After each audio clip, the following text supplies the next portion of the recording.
So welcome guys to another episode of African Energy Discussion. Today we're diving deep into African energy challenges with a bit of more focus on Nigerian energy challenges. And with me is no other person than Uchenna Ibe. Uchenna has had a whole lot of experience with renewable offshore wind driven projects that are change the global renewable systems. Currently part of the team that is championing the biggest investments in renewable globally. He is also an alumni of Imperial College and a chartered engineer. But let me not bore you with his CV. Welcome, Uchenna. I'm sure you'll be happy to discuss this topic that you're very passionate about. So what do you have to say? Thank you very much, Ikenna. And of course, this is what I like to talk about because this is the key topic currently. It's not only that we like to talk about it, it's something that needs to be talked about. It's something that is happening globally. It's something we can't change. It's a kind of change that everybody needs to align. And like you said, it's something that is just transforming the whole conversation around the world, the energy system. How does energy system look in the future? How will it look in the future compared to what it is now and what it used to be? So I'm quite happy to talk about it, especially when we narrow it down specifically to Nigeria and Africa as a whole. I'm quite happy to share my opinion. So thank you very much. So let's dive right in without wasting time.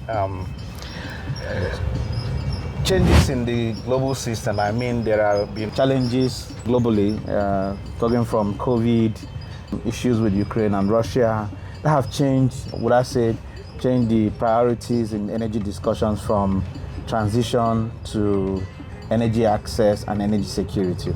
Could you throw more light in that, and how it affects Africa? Okay, thank you very much for this question. And why this is very important is this.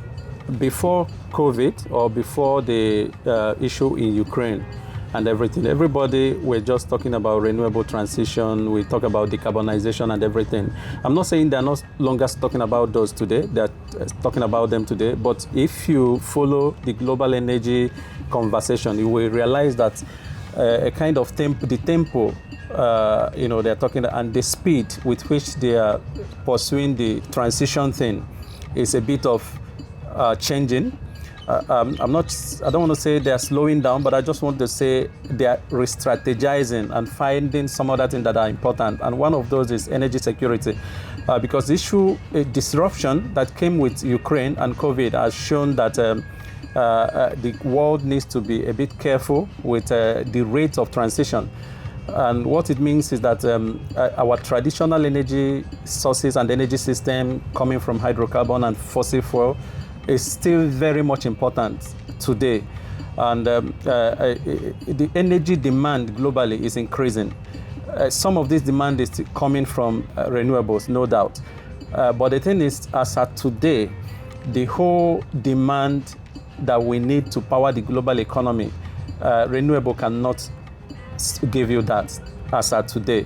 There are technologies that are coming, like storage and the rest of other technologies that are coming that will help to achieve that global renewable economy in the future. But for today, what Ukraine and COVID has shown us is that our traditional energy system or energy sources from hydrocarbon, they are still quite important, at least today and even the short to medium term.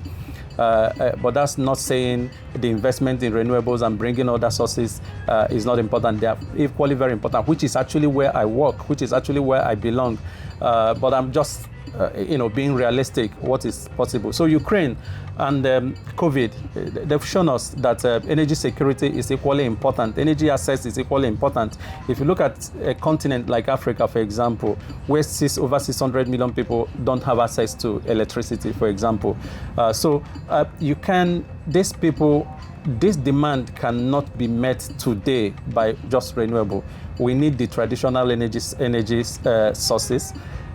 combine with renewable, as we invest into renewable, invest into technologies like battery storage, expand our grid, infrastructure, so that going into the future we can get that net zero energy system that we all talk about. So that's what Ukraine and COVID have told us, that we need to embrace a very good strategy for energy transition.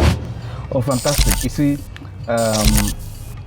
from what I understand, you're talking about the mix, actually. How the mix can drive development. But again, let's even look at big numbers.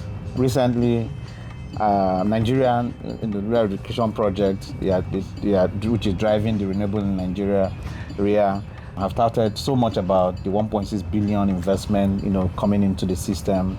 They have over 2,000 megawatts already, and compare 200 million Nigerians. We're in Qatar, 3 million people, and they already have 829, if I'm correct, to 820 something thousand, 827 megawatt. Now, I put it side by side with disruption coming in, AI. Nigeria is getting a big chunk of data centers, and Web3, which has so much demand on energy. Do you think we are there yet, or we are making enough effort? So how do you evaluate Nigerian performance on energy systems? This is. Let me just answer it bit by bit. I want to say we are not there yet, but I also want to say what is happening now is commendable. To be honest with you, a lot of people don't know that what the government is actually doing. The $1.6 billion that they've made available, or they've allocated to rural electrification, is it's a commendable effort. It's a welcome development. 5-10 years ago, you wouldn't hear Nigerians, and Nigeria government didn't want to hear anything about renewables, regardless of all the resources we have. Previous governments, they didn't do this. They probably would have been doing a lot of background work. Yes, I give it to them. But I will tell you that $1.6 billion allocation to this sector is a commendable effort. It might not be commensurate with the population, just like you said. We're in Qatar, we're in Doha, and you've tried to make comparison with Doha, the population and what is all those. Yes, they've gone far, and they're making all the effort they're making, which is good. On the Nigerian side, it's a good effort, but a lot more needs to be done. They need to keep doing what they're doing. But I will tell you one thing. In Nigeria, what we need in Nigeria basically is not necessarily the finance. We don't have a lot of it, to say the facts, the finance. But if we can get our policies right, if we can get the framework right, if we can get our infrastructure working, like a grid system and the rest of them working, or transmission system working, there are a lot of global businesses or private sector that are ready to come and do business, because Nigeria, we have the demand, we have the numbers. There are a lot of people, big companies, who want to come in and do business and make money. The company, for example, when I was working in the UK, the company I was working for in the UK alone, that company alone, if you have your infrastructure and you have your regulatory framework and you have your support system working very well, that one global renewable energy company can actually power Nigeria. So what we need, our government need mostly, we need the finances. But I can tell you, if we get our regulatory framework working, if we can get our system, infrastructure, networks working very well, there are people, and then if we can get ease of doing business, try to make business attractive in the country, a lot of people are ready to come into Nigeria, because they know the market is so huge and the people demand is there, and they have the technologies are available. These companies, they have money to invest. They have huge capex available for them to invest, and they want to go into places to make to invest this. Allocate their fund and make money. Look at places like UK. Yeah. In most of the projects we did in the UK, most of the projects are on a single-digit return.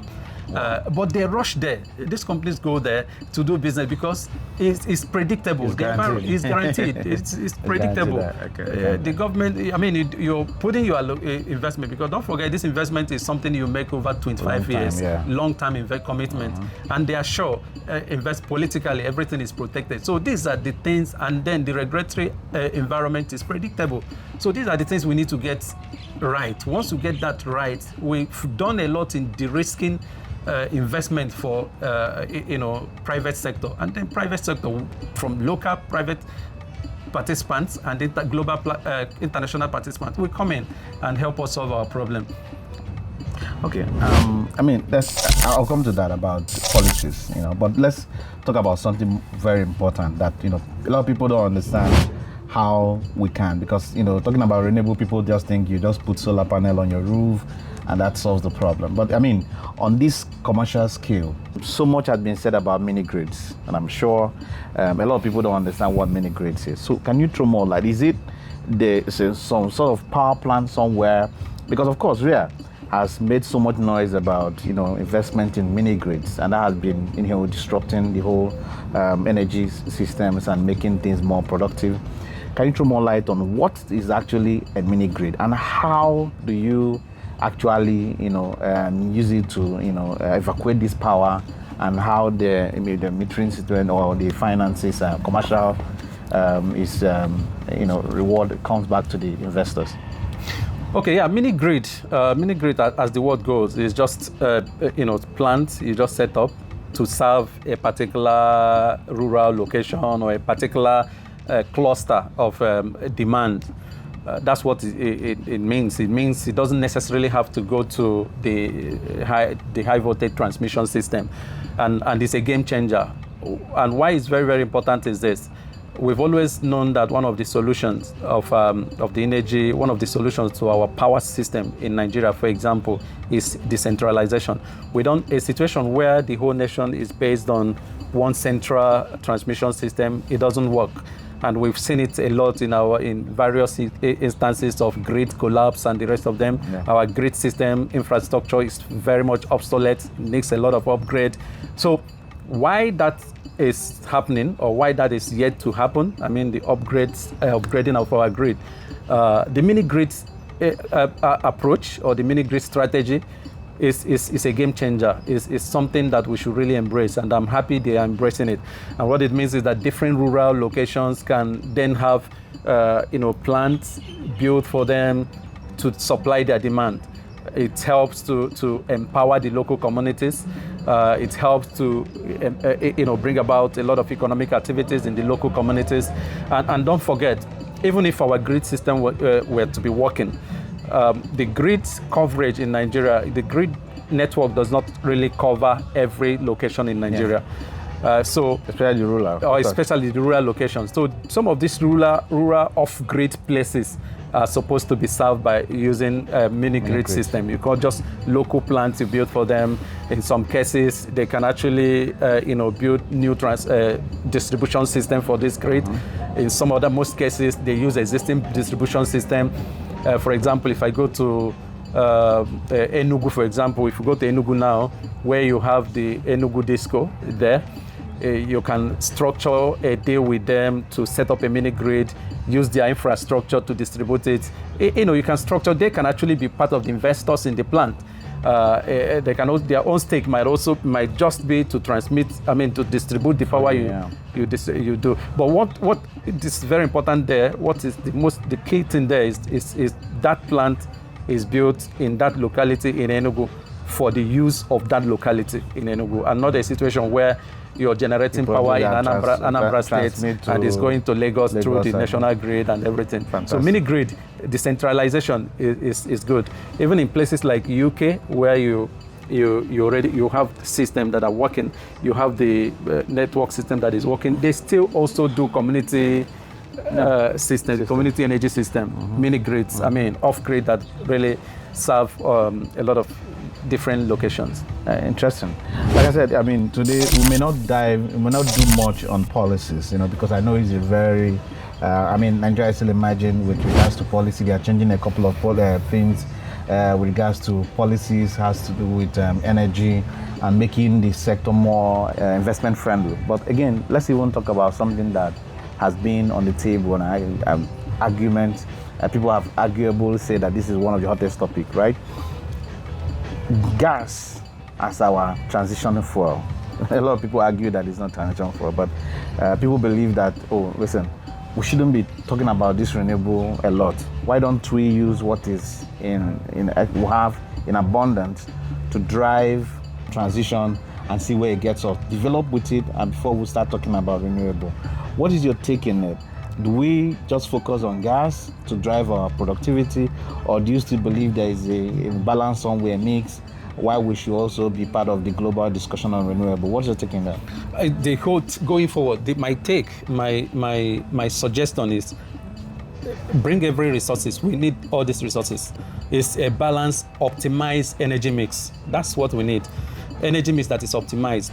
In that optimized energy mix, we need gas. Gas is actually very, very important. I said earlier about what COVID and Ukraine, have shown us, energy security.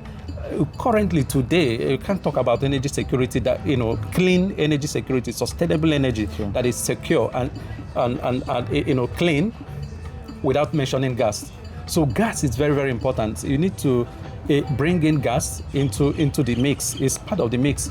But one thing we don't want to do is, concentrate on gas now and then say we don't want to do renewables. No, you have to bring everything, carry both of them in parallel. Yeah. Both of them.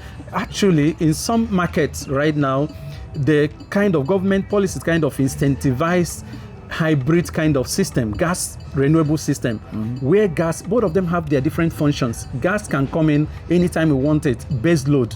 Your base load demand can come from gas. It's on standby. You can switch it on anytime you want, and you get your power. Unlike renewable, where solar, for example, you get solar only when sun is shining. Wind, you get power only when the wind is blowing. Yeah. Though we have the storage system now, the storage technology that is really changing that intermittency currently. But that's not to say it's not taking the place of gas in the system.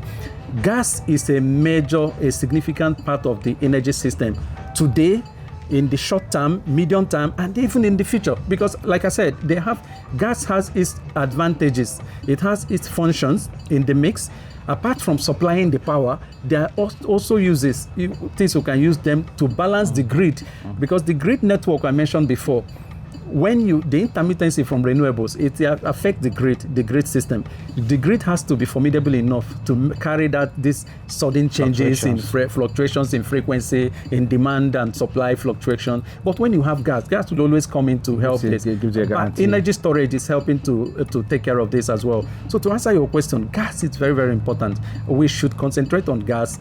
We should be investing in gas as well as investing in renewables and other technologies like battery storage technologies. We don't want to be in a situation where we are locked in the future. Yeah. Maybe you can just say, okay. You're coming late to the discussion. You're just saying, okay, today you're doing only your gas, no renewable. By the time you wake up, people have moved on. By the time you wake up, people have moved on. Yeah, and people have moved on. And if I also show you recently, if you see some of the, how energy demand and supply from different energy mixes happening globally, you will see how it's going. You see that gas will continue, the energy coming from gas is kind of, steady. Yeah. But you see energy coming from renewable going up, the one coming from coal going down. So this one going down from coal is being displaced by renewable. Something is displacing it. Demand is increasing. Demand is increasing quite all right. But normally, the increase in demand will be served by fossil fuel sources. Correct. But now fossil fuel sources is serving them as well as new energy from renewable, serving them as well. So if you see that movement, renewable is the one that's steadily moving up. Even investment in renewable, recent release by Bloomberg Energy Finance, you see investment in renewable is continuously going up. But you see investment in some other sources kind of steady or going down. Coal is definitely going down, but you see this one steady. So that tells us something. It tells you that part of that demand that is increasing, most of them is being serviced by renewable. The continuous demand that we need now, not the increase, the normal demand, the base load is still fossil fuel and everything is servicing it. So what we're saying is that even by 2050, the net zero scenario, net zero doesn't mean zero fossil fuel. No, net zero doesn't mean, it's just resultant impact, balance, the balance, the resultant emission of your system is zero. So what it means, you can put in get an optimal point where different sources come into your system and the resultant emission to the atmosphere is zero. That's what net zero is. So yes, gas is important as a transition, and even going into the future, gas is very important. What I constantly say is, don't neglect renewable. Invest in all sources of energy going into the future. Invest in everything. The future, we need all of them. Let me give you one example. 2 years ago, I worked in a project in Germany, and that was immediately after Ukraine. Immediately during that, at the peak of that Ukraine thing. So German government, they realized how much they depend on this. Depend on the Russian gas and everything. So there was a project we were working on that time. They wanted to build a terminal, LNG terminal. Do you know one of the key things we wanted on that LNG terminal is build this terminal now today for LNG, gas and everything, but have provision for this terminal to be retrofitted to receive green hydrogen.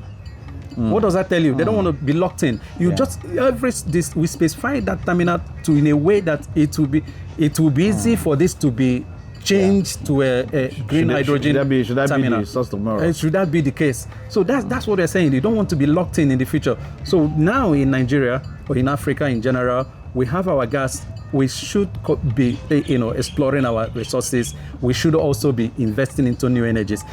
Again, remember, one of the problems we have is finance. We need funding as well. Technology as well. We need some of these things from international communities to develop either our fossil-based or our renewables. We don't own most of these technologies. We need the funding, and we need that. And for you, why it's equally important that you have a balanced energy mix strategy approach is that this will also help those investors to come in, because they know you're already futuristic. They know you have a very robust strategy that is future-proofed. So their investment will not be trapped. But when you're always saying you don't want to do renewable, you don't want to do this, you can't even attract investment into your fossil fuel as well. Because they think they're coming in here, nobody wants to throw away their funding. Exactly. Like I said, you touched the sustainability part, which, like I said, we'll discuss some other time, dive into, because making investment is one aspect of it. Maintaining it, how is sustainable it is over time, right? Because you need now technology, you need training people who are hands-on to maintain the infrastructure. All those mix come into play, So for now, I believe you stand for bring your whatever energy source you have to the table. Let's be more efficient. Correct. Then finally, I don't want to put you on the spot, but I'll put you on the spot. As a Nigerian leader, if you are the Nigerian leader today, what will you be doing? Having this knowledge you have, what will you be doing as regards renewable and energy balance? Okay, let me tell you something. You mentioned it earlier. This is a sector I've worked in for some time. Worked in the UK, now working in Saudi Arabia. I can tell you today, Saudi Arabia has the most aggressive, very huge ambition with energy. I didn't want to mention because the comparison would have been too bad with Nigeria. But that's why I chose Qatar. I talk about this. It would have been very big. The gap would have been very big. But anyway. So if you look at a country like Saudi Arabia, they have all the oil, all the fossil resources they have. But this country has also realized that they have wind and solar resources, and they want to leverage that resources as well. I can tell you today, Saudi Arabia is one of the biggest energy supplier, fossil fuel supplier in the world. If you say today, no solar supplier, maybe in the near future, maybe in the next few years to come, and you want to talk about renewable, I will tell you Saudi Arabia will be one of the global supplier or one of the global stakeholders in renewable energy as well. What does that tell you? These are futuristic people. On the table. These people are thinking ahead of time. So that mix is there. It's not something that is very difficult to do. Look at a place like UK, like I said, where I have experience as well. The templates that are working are all over the places. So what I would do if I happen to find myself, as one of the decision makers in Nigeria, I will take one template that is working elsewhere and implement it, make it specific to our terrain. You don't need to reinvent the wheel. You don't need to reinvent the wheel. You don't need that. Just take a template to do this. How do we even do that? If we look at renewable energy, for example, renewable energy is still relatively, capital intensive in terms of the initial capex you put in to develop projects. So most governments are incentivizing. They will just put some incentive in different ways to drive that investment in different ways. And most places like UK and some, they use what is called tenders, CFD, contract for difference, where project investors, private investors bid for chance for government to support their project through different mechanisms. The most common of them is the secure revenue kind of support, where they'll come in and say lock in a price for 15, 20 years, 25 years, whatever is coming from your plant, we'll buy it at this so and so price, and that is safe, that is secured. You can use these numbers to then plan your project and know whether it's profitable or not profitable. So these are things, and this particular mechanism, contract for difference, it has helped UK a lot. It has helped UK to expand renewable energy in terms of capacity deployment, and as well as the cost, bringing costs down for the consumers as well through this mechanism. So these things are working, and I mean it's everywhere. They're working in different countries. They have different policy, different mechanisms. So what we need to do in Nigeria is just carry this template, and implement it, make it specific to our own. We don't need to reinvent the wheel. Most important thing is have that interest, have that vision, know the best strategy to employ. You just get going. Every other country is they're all moving forward. We have to. Thank you very much. In fact, I wish we could go more, but like I said, we'll find another episode to discuss more about policies, about sustainability of these energy systems, and look at what is happening globally. We just took Qatar for as an example, but we could expand it, and as the policies come, as the news come up within this sector, we should be able to discuss. But I must thank you. But again, I would say final words from you. Summarize, okay. Final word is this, we've said it a number of times. We need to align with the rest of the world. We can't be an island of our own. We can't exist we don't even have the capability to exist on our own, because no country actually does. Everybody needs themselves. That's why you have international trade. So, but this idea or the issue of saying, stop talking about renewable, we have our oil and gas, we can do that shouldn't come. That shouldn't really come up. What we need to do is we have our strategy, which is a balanced, optimized energy mix. Yeah. With all the resources we have, leverage all the resources we have. We have abundant solar resources in Africa. We have abundant wind resources in some areas. We have abundant hydro resources. We should think about all these things, as well as we have hydrocarbon resources. We should think about the balanced approach to this. It helps. It has so many advantages. There are so many reasons to do that. We don't want to be left behind. It's also good for us. Actually, even if we have gas now to our grid system is working, and we have constant energy capacity in our grid system. What about the off-grid places? Yeah. The cost of extending this grid infrastructure to these places might be higher than just putting a mini grid for them and supply them. So all these things are very important. So we have to do that. We have to look at countries that are moving forward and learn from them. Okay. And there's one thing you mentioned we didn't really talk about is capacity building. We also need to really think about how to develop our people, because that's equally very important. As we talk in renewable energy, new energies, we need capabilities, we need capacity, a lot of resources.